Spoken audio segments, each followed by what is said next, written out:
Deputy Speaker, and I am honoured to have been called in this debate. It's been particularly moving to hear contributions from across the House. The feelings for me have been particularly raw as I've witnessed my close friend Sharon dying of cancer over the last few months at just aged 55. She had good access to palliative and hospice care, died at home with her sister and niece. But even with this support, her final days were difficult. And her sister wrote to me. She was highly distressed. Every day she said she'd had enough and wanted to die. It was very undignified for her, and it was heartbreaking to observe, but be powerless to help. Each story that we hear of loss and grief is unique. As legislators, we must consider everyone who will be affected both directly and indirectly by a change in the law. The public and the courts are rightly looking to Parliament to answer the question of whether physician-assisted suicide should be a legal option. Madam Deputy Speaker, it is incumbent on us as parliamentarians to do the job properly. I, like many other members, have spent the past weeks listening to constituents, professionals in my Shipley constituency and experts in this place, and I have read numerous reports and articles. As well as the moral and ethical dilemmas, there are many complex legal and practical considerations that need careful examination.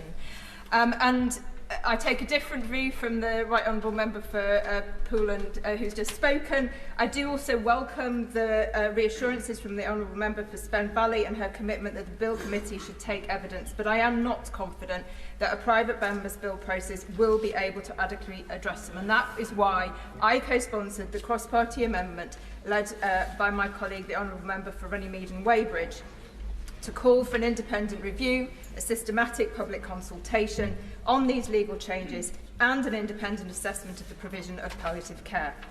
With a background in health and social care, Madam Deputy Speaker, and specifically ageing, I'm particularly mindful of the context of this bill, and I'd just like to make three very brief observations that concern me. Inequalities in access to palliative and end-of-life care, we've heard that many times. Some 100,000 people, according to Hospice UK, die each year who could benefit from end-of-life care who don't receive it, and those who are non-white and from lower socioeconomic backgrounds are less likely to get care. So unless terminally ill people are confident of access to high-quality end-of-life care, how can they make an informed choice about assisted dying? I believe that investment in palliative care must come before a change in the law is implemented.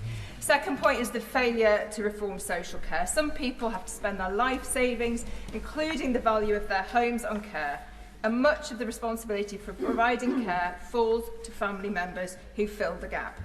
Older and disabled people with a terminal illness may feel an unspoken pressure to go down the route of assisted dying, to protect their inheritance or because they don't want to be a burden. And there is a real direct risk of coercion. Annually, there are 400,000 cases of domestic abuse against older people in England and Wales. My third concern is the NHS is on its knees as outlined in the Darcy report. An impact assessment is needed to fully understand the cost of implementation to the NHS. Do we have the doctors? What additional training is required? What is the opportunity cost of the necessary but lengthy process of establishing consent, capacity and absence of coercion? Without this, we risk making dying legal but find it only available to those who can pay. So, Madam Deputy, I want to conclude respect to the fact that many colleagues want to speak.